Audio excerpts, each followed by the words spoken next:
दाणं नमो आयर्याणं नमो वज्रायाणं नमो लोहे सव सावणं वेशो पंचनमुक्कारो सव पावकपणासनो मंगलानं च सर्वेषां पद्मं भवै मंगलम् अज्ञानतिमिरान्धानां ज्ञानाञ्जनशलाकया नेत्रमुन्मीलितं येन तस्मै श्रीगुरुवे नमः।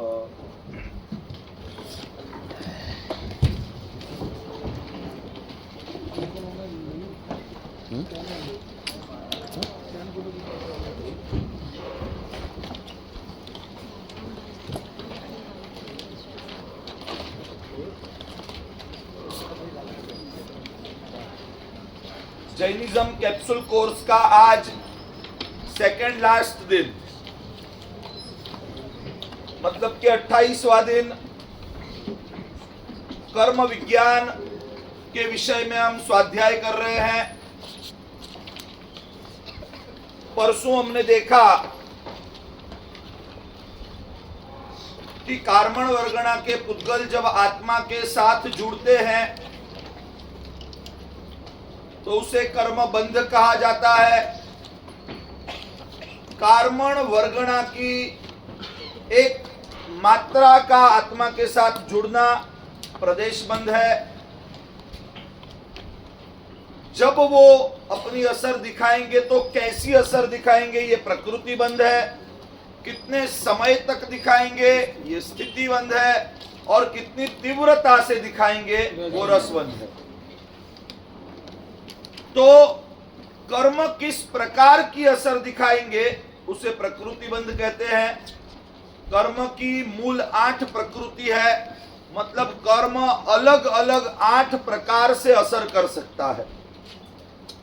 जैसे कि हमने देखा कर्म की मूल प्रकृति ज्ञानावरणीय, दर्शनावरणीय, मोहनीय, अंतराय, आयुष्य, नाम, गोत्र और वेदनीय कर्म, ये 8 कर्म हम जिसको बोलते हैं, ये कर्म की 8 मूल प्रकृति है। इसकी अगर उत्तर प्रकृति, मतलब कि सब कैटेगरी देखी जाए एक एक की, तो ज्ञानावरणीय कर्म की 5, दर्शनावरणीय की 9, मोहनीय की 28, अंतराय की 5, आयुष्य की 4, नाम की 103, गोत्र की 2 और वेदनीय की 2, कुल मिलाकर 158 उत्तर प्रकृति है। कर्म की 8 मूल प्रकृति की 158 उत्तर प्रकृतियां हैं। और ये 8 जो मूल प्रकृति है उसमें से पहली 4 जो प्रकृति है, पहले 4 जो कर्म है उनको घाती कर्म के नाम से पहचाना जाता है, क्योंकि ये पहले 4 जो कर्म है वो आत्मा के जो गुण है उन पर सीधा घात, मतलब कि प्रहार करते हैं। ये 4 कर्म जब उदय में आते हैं तो आत्मा के ज्ञान, दर्शन, चारित्र या तो उसका वीर्य मतलब कि सामर्थ्य, उसके ऊपर सीधा प्रहार करते हैं। सभी के सभी ये 4 एकांत अशुभ है, मतलब कि संपूर्णतया अशुभ ही है। वो उदय में आएंगे तब वो अशुभ फल ही देंगे। घाती और अघाती में डिफरेंस दिखा रहा हूं। पहले नंबर में ये 4 के 4 अशुभ है। दूसरा, ये 4 के 4 आत्मा के गुणों पर सीधा घात मतलब कि प्रहार करते हैं, मतलब कि आत्मा के गुणों को सीधा प्रभावित करते हैं। पिछले जो 4 है वो मात्र अशुभ है ऐसा नहीं, उसमें शुभ भी है। जैसे आयुष्य, अगर नरक या तिर्यंच आयुष्य है तो अशुभ है, लेकिन देव और मनुष्य आयुष्य शुभ है। ज्ञानावरणी में ऐसा नहीं है कि भाई 5 में से 2 अच्छे 3 बुरे, 3 अच्छे 2 बुरे, 5 के 5 बुरे ही है। वो जब उदय में आएंगे तो आपका ज्ञान ढकने का ही काम करेंगे। जबकि आयुष्य कर्म में से अगर मनुष्य आयुष्य उदय में आया, हम सभी का भी मनुष्य आयुष्य उदय में चल रहा है, इसलिए हम कौन है? हम मनुष्य है। मतलब जिंदगी के अंत तक मनुष्य आयुष्य का उदय है, इसीलिए हम मनुष्य के रूप में जीवित है। तो इसके अंदर अच्छे भी है बुरे भी है। सेम नाम कर्म, किसी का आवाज भले ही कर्कश है, किसी का मधुर है, मतलब अच्छा भी है बुरा भी है। किसी की चाल देखने में अच्छी भी है बुरी भी है। किसी का रूप, किसी का वर्ण, किसी के शरीर का फॉर्मेशन वगैरह वगैरह बहुत सारी चीजें इसके अंदर। तो ये नाम कर्म, उसमें अशुभ प्रकृतियां भी है और शुभ प्रकृतियां भी है। एक बात ऐड कर दूं कि नाम कर्म की टोटल 103 प्रकृति है। मतलब ये हर एक के बारे में अगर आपको स्टडी करना है तो पहला कर्म ग्रंथ, टोटल 6 कर्म ग्रंथ है हमारे यहाँ। 6 में से पहले कर्म ग्रंथ में 8 कर्म उसकी मूल और 158 उत्तर प्रकृति, एक एक प्रकृति को समझाया गया है कि एग्जैक्टली इसका काम क्या है। तो नाम कर्म में ही एक प्रकृति ऐसी है, ये 103 में से, जिसके उदय से जीव तीर्थंकर बनता है। उसको तीर्थंकर नाम कर्म कहते हैं। नाम कर्म तो है ही, कौन सा नाम कर्म? तीर्थंकर नाम कर्म। आपने बहुत बार, अगर किसी ने थोड़ा भी मतलब धर्म में वो थोड़े इन्वॉल्व है तो उनको पता होगा कि अगले तीसरे भव में उन आत्माओं ने तीर्थंकर नाम कर्म का बंध किया। ये शब्द सुने होंगे। तो तीर्थंकर नाम कर्म को बांधा और फिर जब वो उदय में आया तो वो तीर्थंकर के स्वरूप में जन्मे, या तो तीर्थंकर के स्वरूप में जगत के सामने प्रस्तुत हुए। तो ये कौन सा कर्म है? तीर्थंकर नाम कर्म। मतलब दुनिया का सर्वश्रेष्ठ, सबसे ऊपर का अच्छा कर्म जो है वो किसके अंदर आता है? नाम कर्म। तीर्थंकर नाम कर्म मतलब सबसे श्रेष्ठ पुण्य कर्म है। तो मतलब कि ये पिछले 4 जो है इसमें शुभ और अशुभ दोनों कर्मों का समावेश होता है। जैसे गोत्र में उच्च गोत्र, नीच गोत्र, वेदनीय में शाता वेदनीय, अशाता वेदनीय। तो ये पिछले 4 को अघाती कर्म के नाम से पहचाना जाता है, क्योंकि वो व्यक्ति के बाहरी व्यक्तित्व पर असर करते हैं, उस पर प्रभाव डालते हैं और उसके द्वारा आत्मा के गुणों का घात करते भी हैं, नहीं भी करते, डिपेंड वो व्यक्ति के ऊपर है। और दूसरा कि ये एकांत अशुभ नहीं है, इसमें शुभ और अशुभ दोनों प्रकार की प्रकृतियां हैं। समझ गए? आगे बढ़े।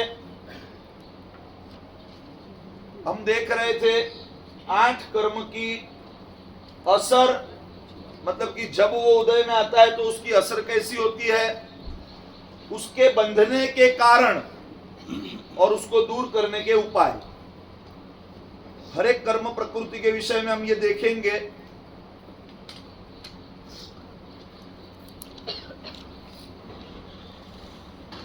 शायद मतलब ये साइंस की बात है, शायद न्यूटन का एक लॉ है, Newton's 3rd law of motion. क्या है, किसी को पता है? हाँ, हर एक क्रिया की प्रतिक्रिया होती है और समान रूप से उसके ही बराबर विपरीत प्रतिक्रिया होती है। मतलब every action has an equal and opposite reaction. तो कर्म का पूरा विज्ञान जो है वो इसी के ऊपर टिका हुआ है। हालांकि ऐसा कह सकते हैं कि न्यूटन का ये जो लॉ है वो कर्म के लॉ पर टिका हुआ है, क्योंकि न्यूटन पीछे से हुए। कर्मा थियरी जो है स्वयं भगवान महावीर ने, भगवान ऋषभदेव ने और उसके पहले भी अनंत तीर्थंकर हो गए, सभी ने यही थियरी बताई है। सभी तीर्थंकरों ने कहा है man himself is the designer of his destiny. मैं न तो आपको जन्नत में भेज सकता हूं, रिवाइंड करते हैं, न तो मैं आपको जहन्नुम में भेज सकता हूं, न तो मैं तेरा भला कर सकता हूं, न तो मैं तेरा बुरा कर सकता हूं। भले ही मैं ईश्वर हूं, मैं सर्वशक्तिमान हूं, लेकिन वो मेरे लिए मैं ज्यादा से ज्यादा क्या कर सकता हूं, तुझे 2 रास्ते दिखा सकता हूं कि ये रास्ता जो है वो आत्म कल्याण का मार्ग है, ये रास्ता जो है वो आत्मघात का मार्ग है। मतलब इस रास्ते पे चलोगे you will be definitely finished. मतलब कि इस रास्ते पे अगर चले तो तुम खत्म हो जाओगे, और अगर इस रास्ते पे चलोगे तो तुम न्याल हो जाओगे। भगवान का कार्य मात्र दिशा निर्देश करने का है।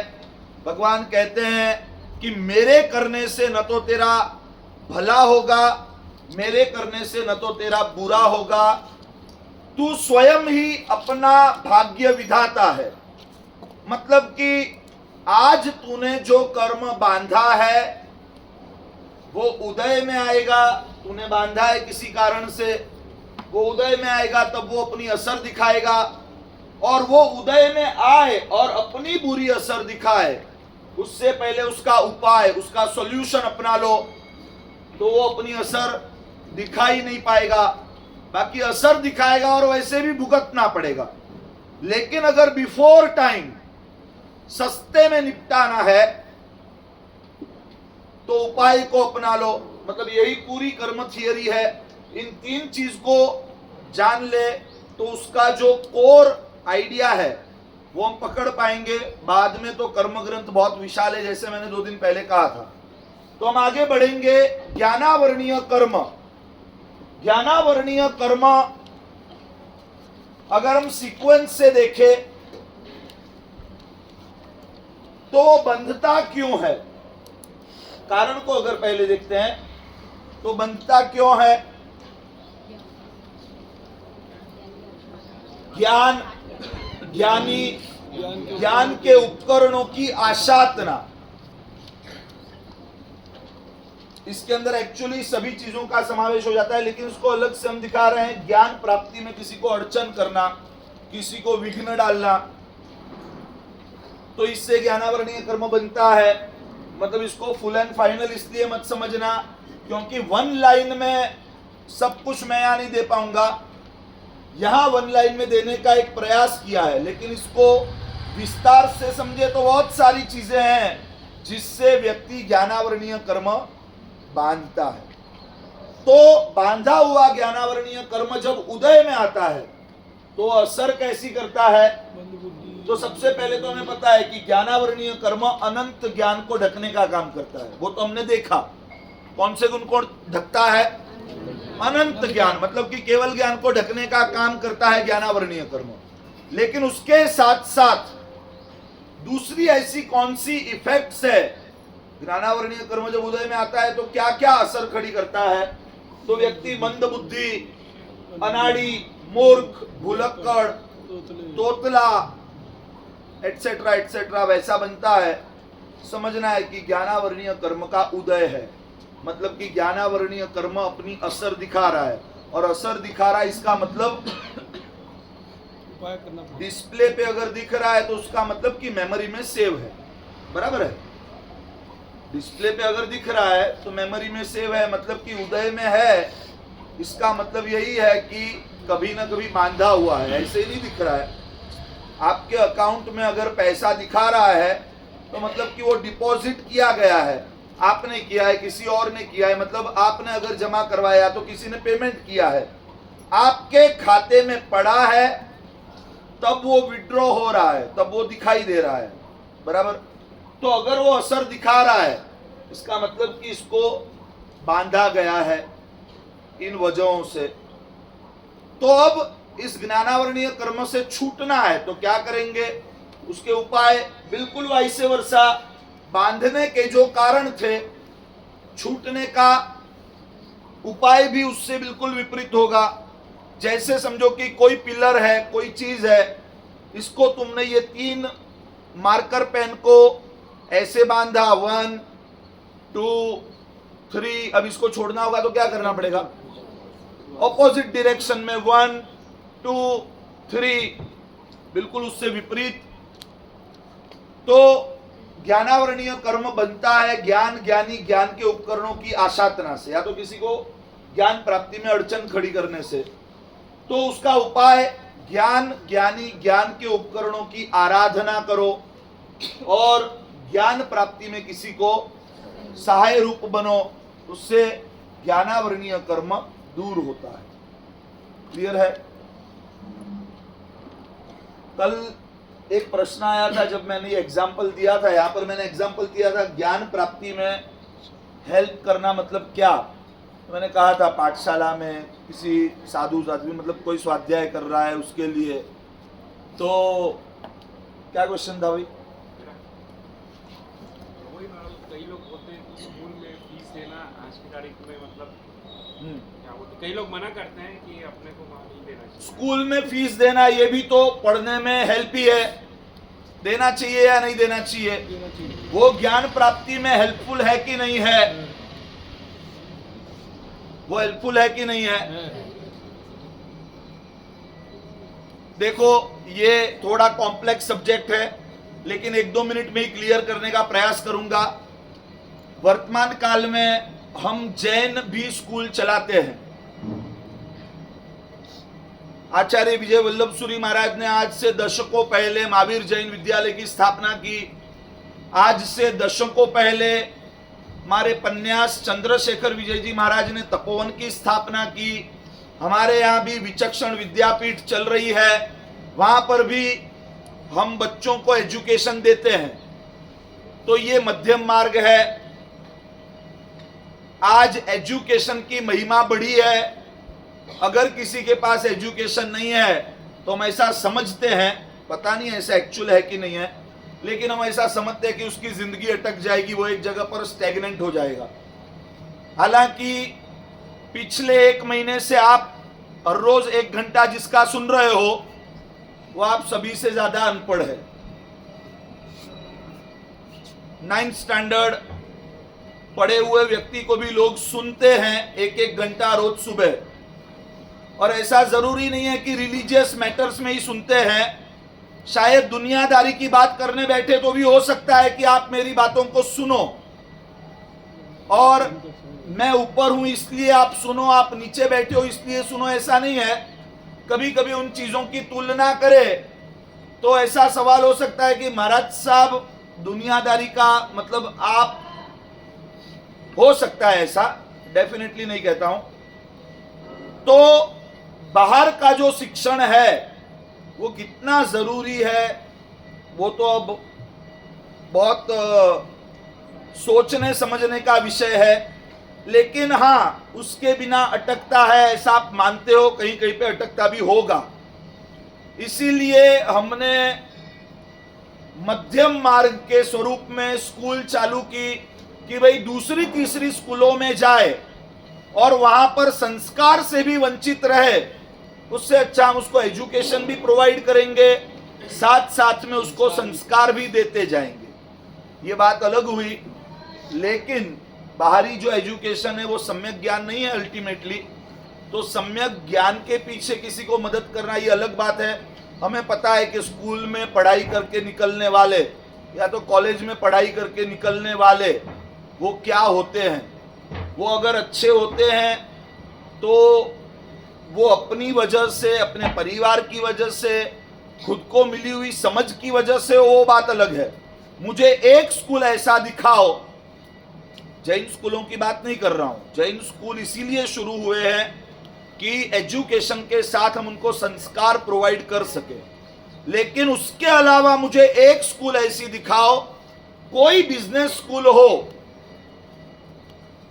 जो बिजनेस के साथ एथिक्स, सेटिस्फेक्शन भी सिखाती हो।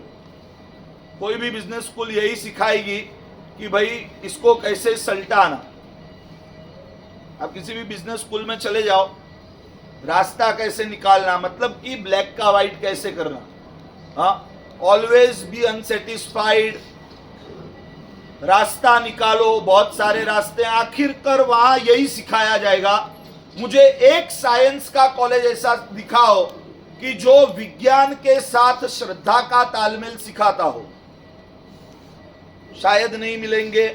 और इसीलिए वो नॉलेज, वो सही मायनों में नॉलेज है या इंफॉर्मेशन है, वी हैव टू रीथिंक। हम आगे बढ़े, चलो। ज्ञानावरणीय कर्म के बाद दर्शनावरणीय कर्म।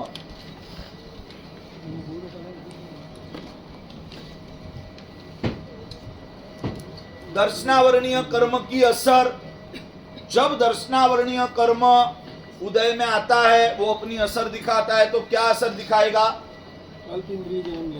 व्यक्ति अल्प इंद्रिय वाला, या तो क्षतियुक्त इंद्रिय वाला, या तो निद्रालु, या तो नींद में बोलने वाला, नींद में चलने वाला, जागृत अवस्था में सोचे हुए काम नींद में करने वाला। दर्शनावरणीय कर्म की फाइनल असर तो है ही वो अनंत दर्शन, मतलब कि केवल दर्शन को ढकता है, अटकाता है। लेकिन उसके अलावा ये सारी जो चीजें दिखाई वो भी दर्शनावरणीय कर्म की असर है। लिख लोगे, यहां लिखने की जरूरत नहीं है, बराबर है। असर डैश, बाद में लिखोगे अल्प इंद्रिय, क्षतियुक्त इंद्रिय, निद्रालु, नींद में चलने वाला, नींद में बोलने वाला, सोचे हुए काम नींद में करने वाला, और केवल दर्शन से रहित। केवल दर्शन अटकता है तो वो भी साथ में ऐड कर देंगे।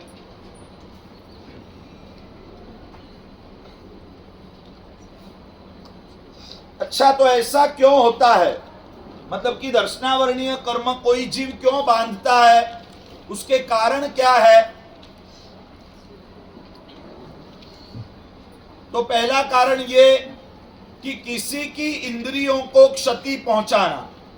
किसी की इंद्रियों को हम हानि पहुंचाए तो हम क्षतियुक्त इंद्रिय वाले या तो अल्प इंद्रिय वाले बन सकते हैं। तो दर्शनावरणीय कर्म के कारण, कारण करके आप डैश करके लिखोगे, किसी की इंद्रियों को क्षति पहुंचाना,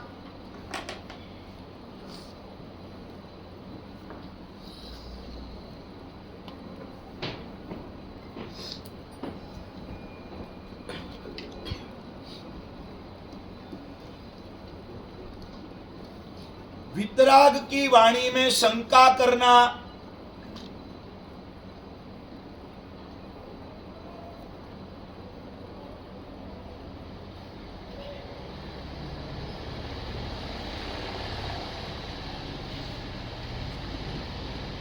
सोते रहना। सोते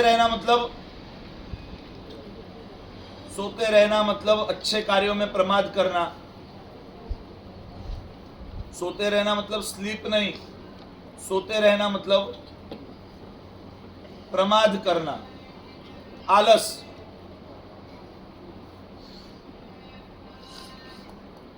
एटसेट्रा।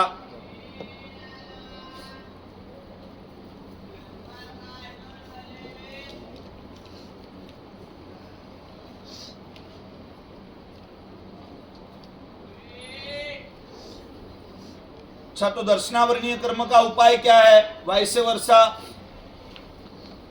किसी को हानि न पहुंचाना, मतलब कि अहिंसा का पालन।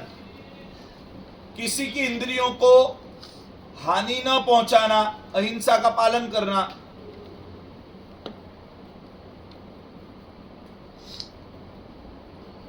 प्रभु भक्ति, प्रभु के प्रति श्रद्धा, आज्ञा का पालन, एटसेट्रा। दर्शनावरणीय कर्म की असर, व्यक्ति अल्प इंद्रिय वाला, क्षतियुक्त इंद्रिय वाला, निद्रालु, नींद में चलने वाला, बोलने वाला, दिन में सोचे हुए काम नींद में करने वाला बनता है। उसी के साथ उसका केवल दर्शन नाम का गुण भी दर्शनावरणीय कर्म की वजह से ढकता है। ये उसकी असर हुई। उसके कारण क्या है, क्यों बंधता है दर्शनावरणीय कर्म? किसी की इंद्रियों को क्षति पहुंचाना, परमात्मा की वाणी में शंका करना, आत्म कल्याणकारी जो भी कार्य है उसमें सोते रहना, मतलब कि प्रमाद करना। शुभ कार्यों में प्रमाद करना मतलब सोते रहना। और उसके उपाय क्या है? तो अहिंसा का पालन, मतलब कि किसी को भी क्षति न पहुंचाना। प्रभु की भक्ति, प्रभु के प्रति श्रद्धा, प्रभु की आज्ञा का पालन, एक्टिवली उसको पालन करना, ये सारे उसके उपाय है। इससे दर्शनावरणीय कर्म दूर होता है।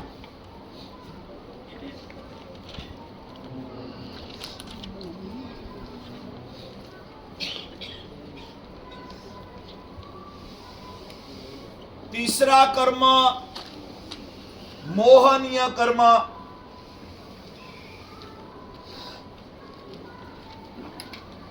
तीसरा कर्म मोहनीय कर्म है।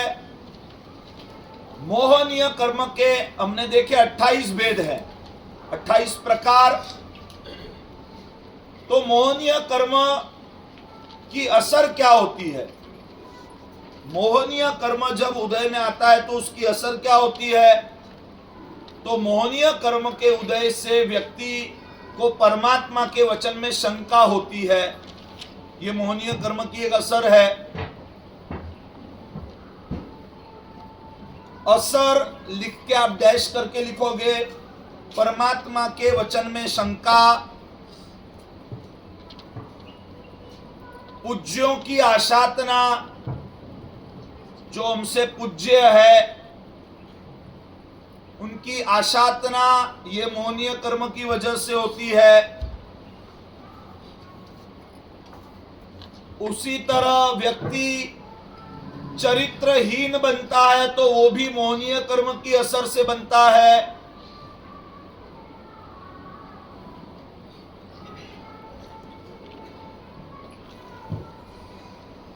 व्यक्ति अगर रागांध, राग में अंधा, क्रोधी, ईर्ष्यालु, लालची, ऐसा कोई भी अगर उसके अंदर दुर्गुण है, मायावी मतलब कपटी, तो ये सारे दुर्गुण जो है वो मोहनीय कर्म की असर से आते हैं। मतलब आप लिखोगे असर डैश परमात्मा की वाणी में, परमात्मा के वचन में शंका, पूज्यों की आशातना, चरित्रहीन, रागांध, क्रोधी, ईर्ष्यालु, लालची, मायावी बनाता है। ये कर्म, मतलब ये कर्म की असर जो है वो व्यक्ति को ऐसा ऐसा बनाता है।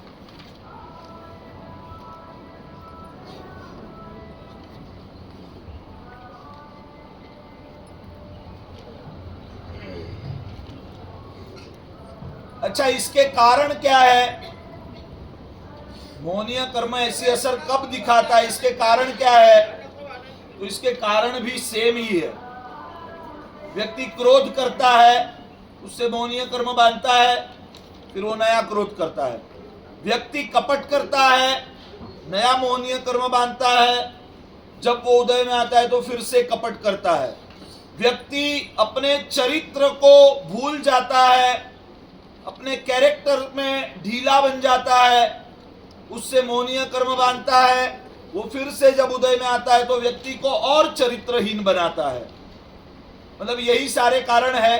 इसको शॉर्ट में लिखे तो ऐसा लिख सकते हैं कि एक तो मिथ्यात्व, मिथ्यात्व का मतलब परमात्मा की वाणी में शंका, और दूसरा विषयों और कषायों का सेवन, उसमें सब आ गया।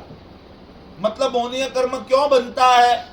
तो विषयों का सेवन, त्वचा को जो अच्छा लगे वैसा स्पर्श करना, जीभ को जो भाए ऐसा भोजन करना, अच्छी अच्छी फ्रेग्रेंसेस लगा के मौज करना, मधुर संगीत, आंख को भा जाए लेकिन आत्मा को डुबो दे ऐसे दृश्य देखना, ये सब विषय है। विषय मतलब 5 इंद्रियों के जो विषय, 5 इंद्रियां जो करने से बहलती है, इंद्रियों को बहलाना, यही विषय सेवन है। विषय सेवन का मतलब 5 इंद्रियों को बहलाना, स्पर्श, रस, गंध, चक्षु और कान को जो भा जाए, ऐसे सांसारिक विषयों में डूबे रहना, यह है विषय सेवन। तो विषय सेवन से जीव नए मोहनीय कर्म बांधता है। उसी तरह कषायों का सेवन, क्रोध, मान, माया, लोभ, ये करने से जीव मोहनीय कर्म बांधता है। बराबर वो जब उदय में आएगा तो व्यक्ति क्रोधी, अहंकारी, कपटी, लालचू, ईर्ष्यालु, राग के अंदर अंधा, चरित्रहीन, ये सब बनेगा। परमात्मा की वाणी में शंका की है, मतलब मिथ्यात्व को पोसा है, तो जब उदय में आएगा तो फिर से परमात्मा की वाणी के प्रति शंका होगी। तो देखा जाए तो उसके कारण और असर सेम ही है। शब्द भले बदले थोड़े बहुत, बात एक ही है। जिस वजह से मोहनीय कर्म बंधता है उदय में आता है तब व्यक्ति वैसा ही बनता है, मतलब और वो गड्ढे में उतरता ही जाता है, अधिक अधिक उसके अंदर वो दुर्गुण बढ़ते जाते हैं, मोहनीय कर्म। और इसीलिए इस मोहनीय कर्म को कर्मों का राजा कहा गया है। 8 कर्मों में अगर सबसे खूंखार कोई है, 8 कर्मों में अगर कोई डॉन है तो कौन है? मोहनीय कर्म है। क्योंकि जिस वजह से वो बंधता है, उदय में आने के बाद उसी विषय में आत्मा को और गहरा उतारने का काम करता है और उसको डुबोने का काम करता है। इसीलिए मोहनीय कर्म खतरनाक है। दूसरा, मोहनीय कर्म बांधते वक्त और उसके उदय के वक्त ज्यादातर अंदर से मजा ही आती है। ज्ञानावरणीय कर्म का उदय हो तो व्यक्ति को खलता है, दर्शनावरणीय कर्म का उदय हो, कोई इंद्रियां अगर क्षीण है तो व्यक्ति को खलता है। लेकिन मोहनीय कर्म का जब उदय हो तो अंदर से गुदगुदी भी होती है। तो इसीलिए भी मोहनीय कर्म का उदय या तो मोहनीय कर्म के बंध के जो कारण है वो जीव को इतने अंदर से अखरते नहीं है, और इसीलिए ये कर्मों का राजा है, ये सबसे खूंखार है। तो मोहनीय कर्म की असर क्या है? परमात्मा की वाणी में शंका अगर हो, समझो ये मोहनीय कर्म की असर है। व्यक्ति अगर चरित्रहीन बन रहा है, मोहनीय कर्म की असर है। रागांध, ईर्ष्यालु, क्रोधी, अहंकारी, लालचू, कपटी ऐसा कुछ भी बन रहा है तो समझो ये मोहनीय कर्म की असर है। ये बंधा क्यों? तो सेम मिथ्यात्व, मतलब कि परमात्मा की वाणी में शंका से ये बंधा है और वो गाढ़ा गाढ़ा हो रहा है विषयों के सेवन से, मतलब कि 5 इंद्रियों को बहलाने से। इंद्रियों ने जो मांगा उसको लाकर दे दिया, उसको जो खाना है, जो देखना है, जो सुनना है, जो पहनना है, ला लाकर उसे दिया। ये मोहनीय कर्म बंध के कारण है। उसी तरह कषायों का सेवन, क्रोधमान, माया, लोभ वगैरह का सेवन करने से मोहनीय कर्म बनता है। तो ये कारण है। उसको दूर कैसे किया जाए? मोहनीय कर्म के उपाय क्या है, सॉल्यूशन क्या है? क्योंकि ये बहुत ही खतरनाक है। दूसरे सारे कर्म, एग्जाम्पल अशाता वेदनीय कर्म उदय में आया, मतलब कोई रोग उदय में आया तो जरूरी नहीं कि उस वक्त में ओएमा ओएमा ओएमा करके नया कर्म बांधूंगा ही। हो सकता है कि उस रोग को समता से सहन करके वहीं पे हिसाब चुकता हो जाए, वहीं पे सारी फाइल क्लोज हो जाए। लेकिन मोहनीय कर्म का ऐसा है कि एक क्लोज होती है, उससे मोटी वाली फाइल रेडी हो जाती है उसी की वजह से। तो उसमें मोस्ट प्रोबेबली एड ऑन होता रहता है। उसका जब उदय आता है तो आत्मा उससे छूटता नहीं है और अंदर गहरा गहरा डूबता जाता है। तो अब उस मोहनीय कर्म को अगर दूर करना है तो उसके उपाय कौन से होंगे? उपाय डैश लिखिए। मोहनीय कर्म के उपाय, परमात्मा की भक्ति,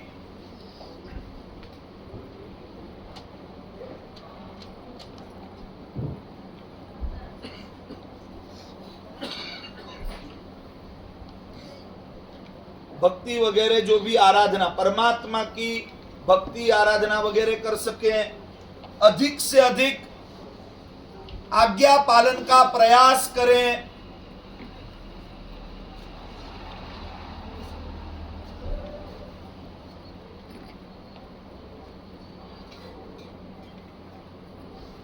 गुण प्राप्ति का प्रयास करें। गुण प्राप्ति का प्रयास मतलब क्या? दोषों की प्राप्ति के लिए कोई प्रयास नहीं करना पड़ता है, वो तो सहज हो जाती है। गुणों की प्राप्ति के लिए संघर्ष करना पड़ता है, प्रयास। जैसे कि एक क्रोध को एग्जाम्पल के तौर पे ले तो क्रोध मोहनीय कर्म की वजह से हो रहा है, उसकी असर है। तो उस क्रोध को अटकाने का काम, अगर वो क्रोध हो रहा है तो अपने आप को दंडित करने का खुद को ही तय करना है कि मैं अपने आप को कैसे दंडित करूंगा। दंडित करना मतलब अपने ऊपर अत्याचार नहीं करना है, अच्छे तरीके से सम्यक रूप से अपने आप को दंडित करना। क्रोध आ रहा है तो उसको मन तक रहने देना, उसको यहां तक नहीं लाना। अगर यहां आ रहा है तो उसको शरीर में नहीं दिखाना। समझ रहे हो? क्रोध तीन तरीके से एक्सप्रेस हो सकता है। एक मन में, तो उसको मन में ही रहने दो। गुस्सा आ जाता है, यहां तक आए तो आ गया बोलते हैं, फिर यहां आए तो आ गया नहीं बोलते हैं, उसको हमने खींच के बाहर निकाला है। तो मन में अगर आया है तो मन में ही उसे दबा देना। ये क्या है? क्षमा गुण को मेंटेन करने का, उसको लाने का हम प्रयास कर रहे हैं। मैंने जो कहा गुणों को लाने का प्रयास करना, यह भी मौनीय कर्म के सामने एक उपाय है। तो मन में आ गया लेकिन उसको वाणी से व्यक्त न होने देना, या तो वाणी तक आ गया उसको शरीर से व्यक्त न होने देना। अपने आप को कंट्रोल में रखना, अपने आप से संघर्ष करना, यह मौनीय कर्म का उपाय है। तो गुणों को लाने का प्रयास करना मतलब अपने आप से संघर्ष करना, उन गुणों को मेंटेन करने के लिए, यह भी एक मौनीय कर्म का उपाय है। फिर धर्म के नाम पर अधर्म न करना।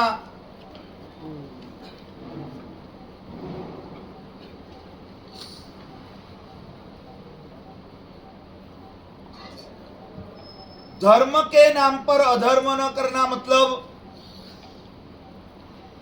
अधर्म के नाम पर भी अधर्म बुरा है, लेकिन धर्म के नाम पर अधर्म सबसे बुरा है। समझ रहे हो? दोनों अधर्म है, लेकिन एक अधर्म के नाम पर अधर्म है, एक धर्म के नाम पर अधर्म है।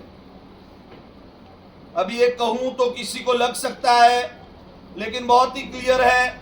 मैं कोई चीजों को समझना, हाँ ऐसा मत समझना ओ महाराज साहब ने इसकी छूट दे दी, नहीं।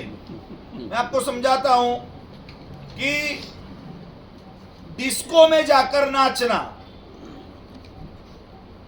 ये क्षमा पात्र नहीं है। मतलब ऐसा नहीं है कि हाँ छूट है, लेकिन डिस्को में जाकर नाचना ये अधर्म के नाम पर अधर्म है। लेकिन नवरात्रि में जाकर नाचना, शक्ति की आराधना से अगर कोई लेना देना नहीं है तो समझना, आप अगर वहां पर शक्ति की आराधना करने जा रहे हो, माता जी की आराधना करने जा रहे हो, तो भी आपको सोचना है कि ये कितना धर्म है कितना अधर्म है। बाकी नवरात्रि में से माता जी निकल गई, बराबर है। नवरात्रि में कोई माता जी होते नहीं है। वो जो गाने हैं, वो गाने में यहाँ पर उसके लिरिक्स नहीं बता पाऊंगा आपको, बराबर है।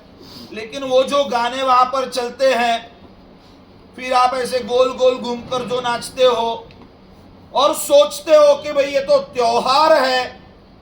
नवरात्रि तो हिंदू त्योहार है, नवरात्रि हिंदू त्योहार था।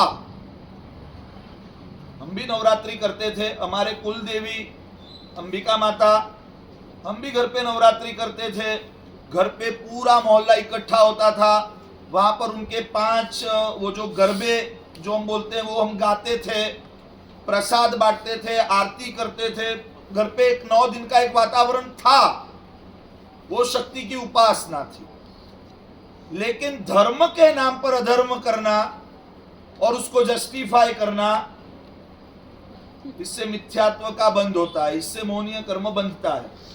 तो अधर्म के नाम पर अधर्म तो बुरा है ही, लेकिन धर्म के नाम पर अधर्म बहुत बुरा है। धर्म के नाम पर किसी जीव की बलि देना, किसी जीव की हिंसा करना, धर्म के नाम पर अपनी इंद्रियों को बहलाना, 9 दिन के अलग अलग कपड़े, 9 दिन के अलग अलग मेकअप, उसके पासिस, उसके खान पान, कोई सनातन का विरोध नहीं है। सनातन ने ऐसी नवरात्रि कहीं पर नहीं दिखाई है। नवरात्रि का ये स्वरूप था नहीं था, लेकिन हमने अपने आप को डिफेंड करने के लिए, अपनी इंद्रियों को बहलाने के लिए एक ऐसा रास्ता निकाला कि भाई भरपूर अधर्म करो और ऊपर धर्म का लेबल लगा दो। तो मोहनीय कर्म से छूटने के लिए अधर्म को तो बंद करना ही है, एटलीस्ट धर्म के नाम पर अधर्म को बंद करना है। उपाय लिखो आगे।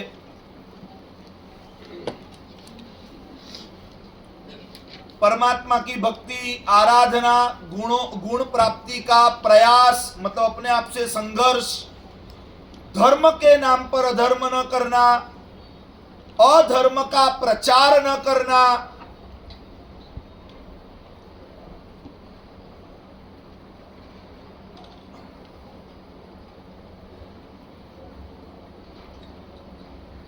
अधर्म का प्रचार न करना, मिथ्या पर्वों में मतलब मिथ्या त्योहारों में मन से या तन से शामिल न होना। मिथ्या पर्वों में मतलब कि मिथ्या त्योहारों में शामिल न होना, पूज्य तत्वों की आशातना से बचना, ये सारे मोहनीय कर्म से छूटने के सॉल्यूशंस की बात कर रहे हैं, उपाय। तीव्र क्रोध मान माया लोभ न करना, वो अगर आ जाते हैं तो उसको तीव्र न बनाना। तीव्र क्रोध, गुस्सा, मान मतलब अहंकार, माया मतलब कपट, लोभ मतलब असंतोष, तीव्र न करना। वो अगर आ जाते हैं तो उनमें बढ़ोतरी न करना, मतलब कि कषायों पे काबू रखना। ये सारे मोहनीय कर्म के उपाय, उसको दूर करने के सॉल्यूशंस है।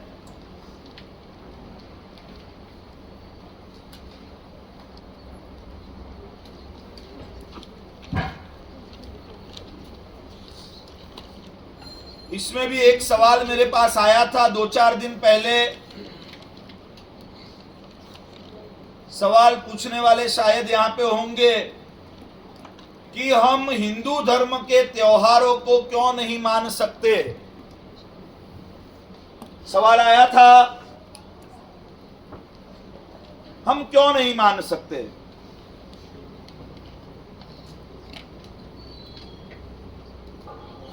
सबका मालिक एक, सब धर्म समान,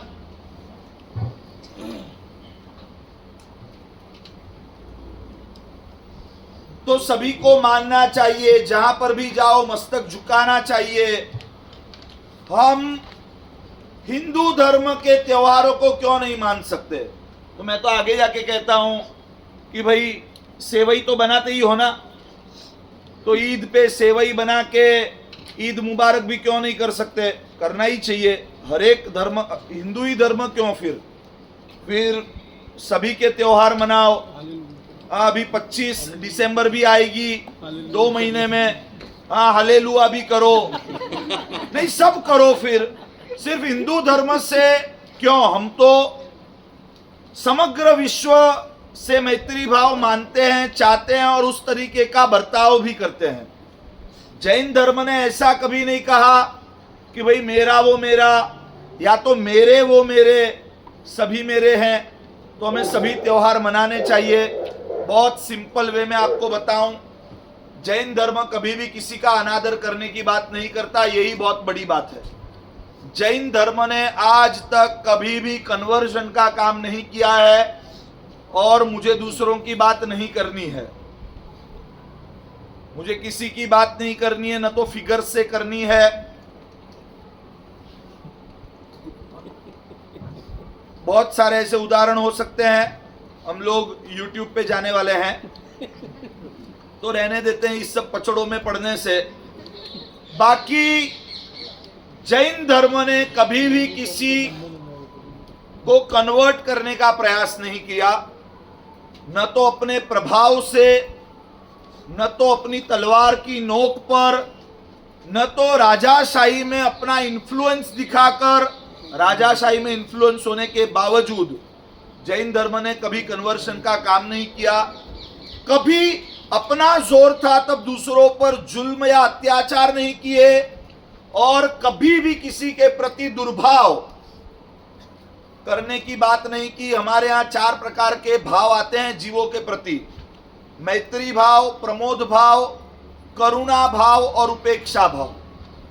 मैत्री भाव मतलब सभी जीवों के प्रति हमारा लगाव। मैत्री भाव मतलब फ्रेंडशिप नहीं है, फ्रेंडलीनेस है।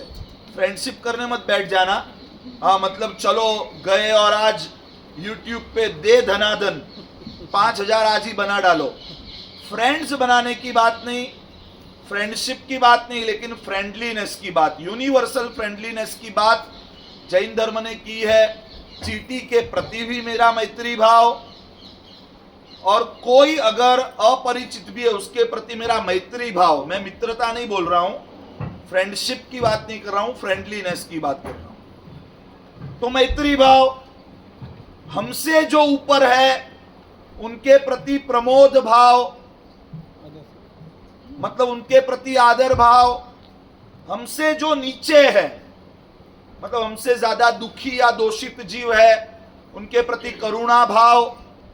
और अगर उसमें कुछ ऐसे हैं कि जो सुधरने ही वाले नहीं, हमें पता है, हमें उन पर पूरा विश्वास है कि भाई इनका कुछ नहीं होने वाला है, तो भी जैन धर्म ने उनके प्रति दुर्भाव नहीं बताया है। उपेक्षा भाव मतलब जस्ट इग्नोर, उपेक्षा भाव, ये 4 भाव दिखाए हैं।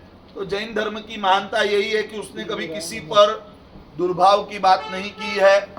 आपको भी मैं यहां से जो बताता हूं वो कोई दुर्भाववश नहीं, लेकिन कुछ चीजें इंफॉर्मेशन के तौर पर बतानी पड़ती है।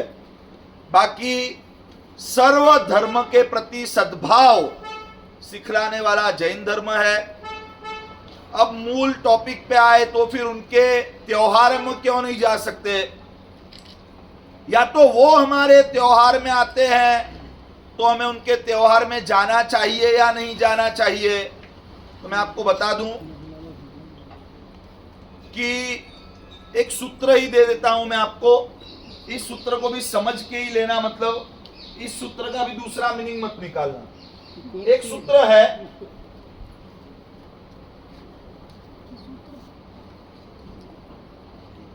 प्यार सभी से करो, मतलब कि नहीं, इसीलिए बोल रहा हूं, इसका मतलब प्यार सभी से करो। तुम्हारा मैत्री भाव, तुम्हारा लगाव प्रत्येक जीव के ऊपर होना चाहिए। और सभी मतलब सभी, सभी मतलब करो, छूट है, सभी मतलब सभी। सभी में फिर चींटी भी आ जाएगी, मकड़ी भी आ जाएगी, सुअर भी आ जाएगा, गधा भी आ जाएगा। हाँ, सभी के प्रति मतलब सभी के प्रति करो, चालू कर दो। हाँ, अब नहीं करोगे। लव ऑल, ये सूत्र है प्यार सभी से।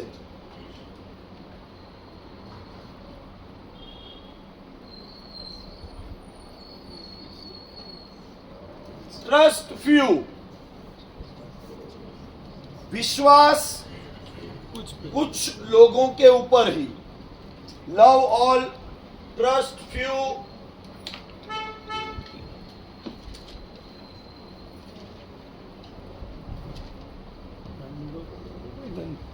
फॉलो वन, मतलब प्यार सभी के प्रति, विश्वास कुछ लोगों के प्रति, लेकिन हमारी श्रद्धा जो है, हमारी आस्था तो एक के प्रति ही होनी चाहिए।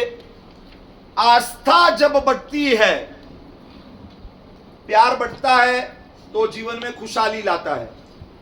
लेकिन इसमें कहीं भी गड़बड़ हो गई, आपने प्यार अगर एक को ही करना चालू कर दिया, मतलब आपके प्यार में बहुत बड़ी गड़बड़ है, दया बहुत बड़ी गड़बड़ है। या तो आपने हर एक के ऊपर भरोसा चालू कर दिया तो भी बहुत बड़ी गड़बड़ है। भरोसा हर एक के ऊपर नहीं कर सकते। प्यार कोई एकाध व्यक्ति को नहीं कर सकते। अगर एकाध व्यक्ति को करते हो तो गड़बड़ है। एक से बढ़कर दो चार को करते हो तो बहुत बड़ी गड़बड़ है। प्यार सभी को, विश्व का एक भी जीव उसमें से अगर नहीं छूट रहा है, वो सही अर्थ में प्यार है। वो सभी के लिए भरोसा कुछ ही लोगों के लिए, और हमारी श्रद्धा, हमारी आस्था एक ही व्यक्ति के प्रति, क्योंकि आस्था के जब टुकड़े होते हैं, आस्था को जब तुम बांटते हो तो इसका मतलब यह है कि तुमने सभी को एक समान स्तर पर बैठा दिया, तुम सभी को समान मानते हो, और हम जिस वितराग परमात्मा के स्वरूप की बात करते हैं उससे उसके साथ किसी और को बैठाया जा सके ऐसा है ही नहीं। मैं आपको स्पष्ट रूप से सिर्फ इतना ही सवाल पूछूं कि कोई स्त्री अगर हो, वो स्त्री अगर एक से अधिक, समझ रहे हो, तो उसको क्या बोलोगे? मतलब धनी कितने होने चाहिए? हमारी मारवाड़ी भाषा में धनी कितने होने चाहिए? एक से अधिक हो तो क्या दिक्कत है भाई?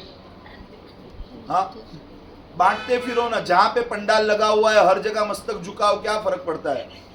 हाँ, बांटते फिरो, बांट सकते हैं। समझ गए चीज को? बाकी गहरा विषय है, यहां पर शायद उसको ज्यादा डिस्क्राइब ना कर पाऊं, लेकिन प्यार को बांट सकते हैं, विश्वास को भी कुछ लोगों तक बांट सकते हैं, लेकिन श्रद्धा को कभी भी बांटा नहीं जा सकता, श्रद्धा को कभी भी परोसा नहीं जा सकता। वो एक व्यक्ति के प्रति कॉन्सेंट्रेट हो तभी उसकी शोभा है। आज पूरी दुनिया में जो अप डाउन चल रहे हैं वो ये तीन में कुछ न कुछ आगे पीछे है। लव वन हो गया, ट्रस्ट ऑल हो गया, फिर आप बोलते हो मैं सब पे भरोसा कर देता हूं, मैं सब पे भरोसा कर देती हूं। भाई ये सीख लो, बहुत ही इजी है, इसमें कोई धर्म नहीं है। इसको सीख लोगे तो life will be too much easy. Trust सभी पे नहीं करना है, कुछ लोगों पे ही करना है। प्यार एक को नहीं करना है। दुनिया का कोई भी जीव हो, चाहे वो पत्ता हो, चाहे वो फूल हो, चाहे वो चींटी हो, चाहे वो पानी के बूंद में रहा हुआ जीव हो, चाहे कोई पंचेंद्रिय हो, उसके अंदर जानवर भी आ गए, समझ लेना। सभी के प्रति हमारा लगाव, लेकिन अनुसरण, फॉलो एक को ही करना है। जीवन का ये सूत्र है।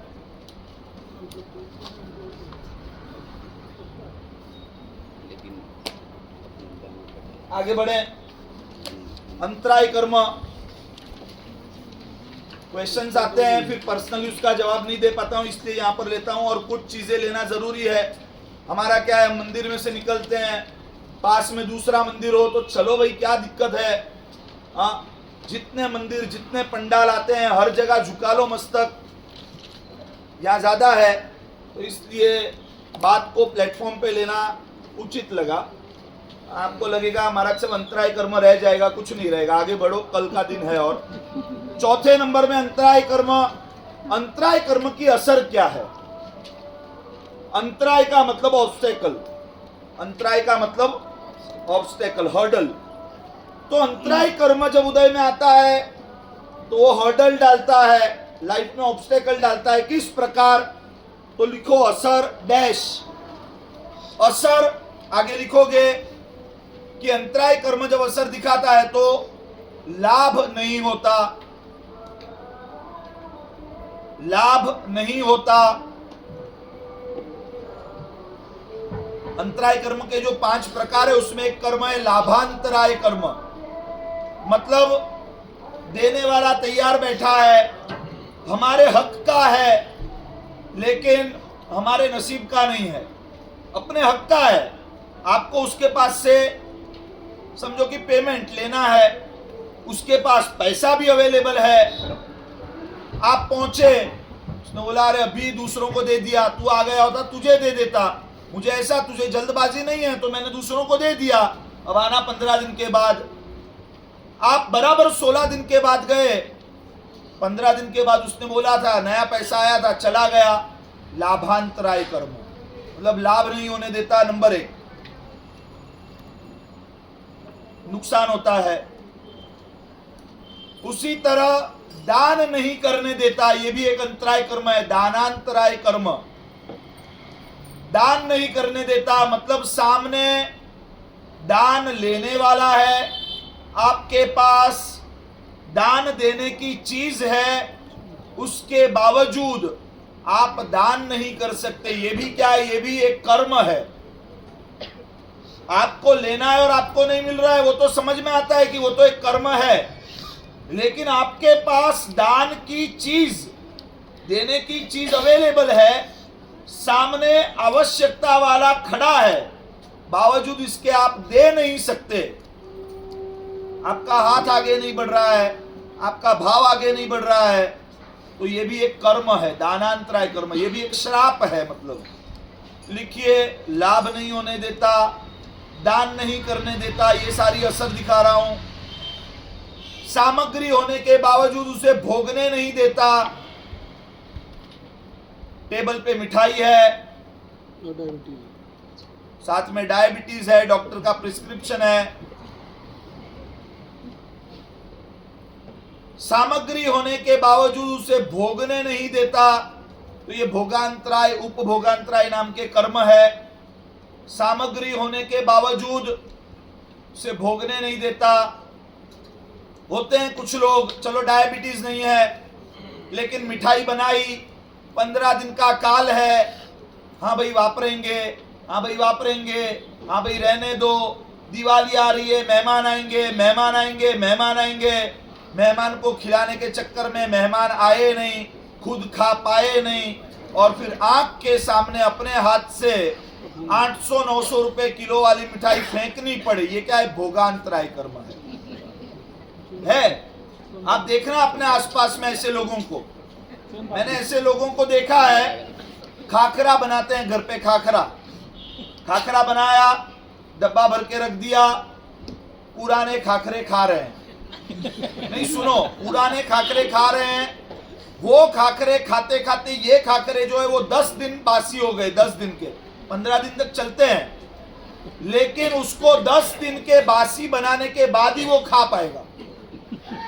ऐसा नहीं कि भाई एक बार पुराने खाखरे जाने दूं तो फ्रेश के फ्रेश खाखरे हर 15 दिन की साइकिल में खाने मिलेंगे।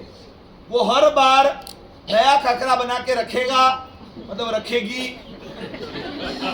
पुराना वाला खाएगी, पुराना वाला खिलाएगी। भूल से उसने नए खाखरे के डिब्बे को हाथ लगा दिया तो उसकी खैर नहीं। पहले ये खत्म करो, इसका काल हो रहा है। नहीं, सच बोल रहा हूं, मैंने ये देखा है इसलिए बोल रहा हूं। पहले ये खत्म करो, सड़ा हुआ खाएंगे, और जो नया फ्रेश है उसको सड़ाएंगे, बाद में उसको खाएंगे। एक कपड़ा है, एक साड़ी है, उसको बराबर से घिसेंगे, कोई भी, मतलब दोनों आ गए, पैंट वाले भी समझ ले, उसको बराबर से घिसेंगे। नए कपड़े अलमारी में पड़े हैं, वो पहनेंगे नहीं, क्या सोचेंगे? नहीं भाई कोई ओकेजन होगा ना तब पहनेंगे, कोई ओकेजन पे पहनेंगे, कोई फंक्शन में पहनेंगे। वैसा करते करते वो ओल्ड फैशन हो जाए, तब तक उसको रखेंगे। फिर ये जब निकले फटके, तब ओल्ड फैशन वाले निकाल के पहनेंगे। नहीं होता है, आप अपने आप के लिए सोचो, ये आपके साथ हो रहा होगा। तो समझो ये उपभोगांतराय कर्म है। सामग्री होने के बावजूद अगर आप उसको नहीं भोग पा रहे हो तो ये एक अंतराय कर्म है। वो आप किसी को दे नहीं पा रहे हो, ये भी एक अंतराय कर्म है। आपके हक का और आपके नसीब का होने के बावजूद आपको वो चीज मिल नहीं रही है, ये भी एक अंतराय कर्म है। मतलब लाभ न होना, दान न करने दे, सामग्री होने के बावजूद उसे भोगने ना दे,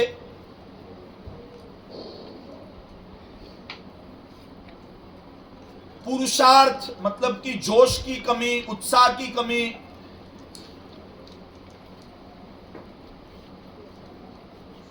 मतलब हमेशा पड़े रहो, आलस, ये सारा, ये सब भी क्या है? अंतराय कर्म की असर है। अच्छा, पुरुषार्थ, पुरुषार्थ मतलब कि उत्साह, जोश, उसकी कमी। अच्छा, इसका कारण क्या है? तो सीधी बात है, किसी को दान में, किसी को लाभ में, भोग या उपभोग में, धर्म कार्य में विघ्न खड़ा किया हो,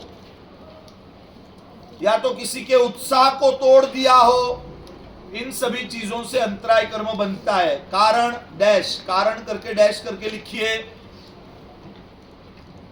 किसी को दान में, लाभ में, भोग या उपभोग में, धर्म कार्य में आड़े आए हो, मतलब विघ्न खड़ा किया हो, या तो किसी के जोश को तोड़ दिया हो, किसी के उत्साह को तोड़ दिया हो। मतलब कि कोई बोल रहा है घर पे कि भाई मुझे सिद्धि तप करना है, नहीं, करने ही नहीं मिलेगा, करने ही नहीं देंगे। हर रोज उसको बोलना, पारना कर ले, तुझसे नहीं होगा, तुझसे नहीं होगा, तुझसे नहीं होगा, तुझसे नहीं होगा। दूसरों के उत्साह को तोड़ देना, कोई भी अच्छे काम के लिए, किसी भी अच्छे काम के लिए किसी को डीमोटिवेट करना, बुरे काम के लिए कर सकते हो, कोई दिक्कत नहीं। कोई मूवी देखने जाने का प्लान बना रहा है, नहीं नहीं अभी नहीं, नेक्स्ट हफ्ते जाएंगे, नेक्स्ट हफ्ते फिर से बोल दो नेक्स्ट हफ्ते जाएंगे, अरे बाद में जाएंगे, बाद में जाएंगे, बाद में जाएंगे, कोई बात नहीं, वो करो, वो छूट है।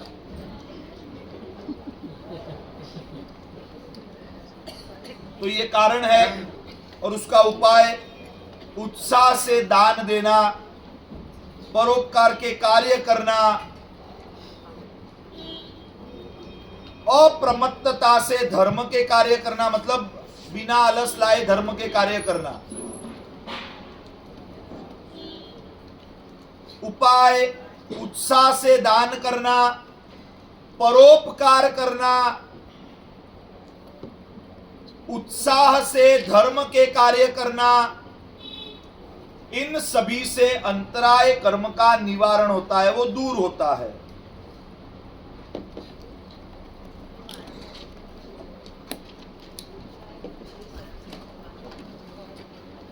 समय हो चुका है। 4 कर्म यहां पर हम पहुंचे, दूसरे 4 कर्मों का कल देखेंगे। आपको ऑलरेडी शीट्स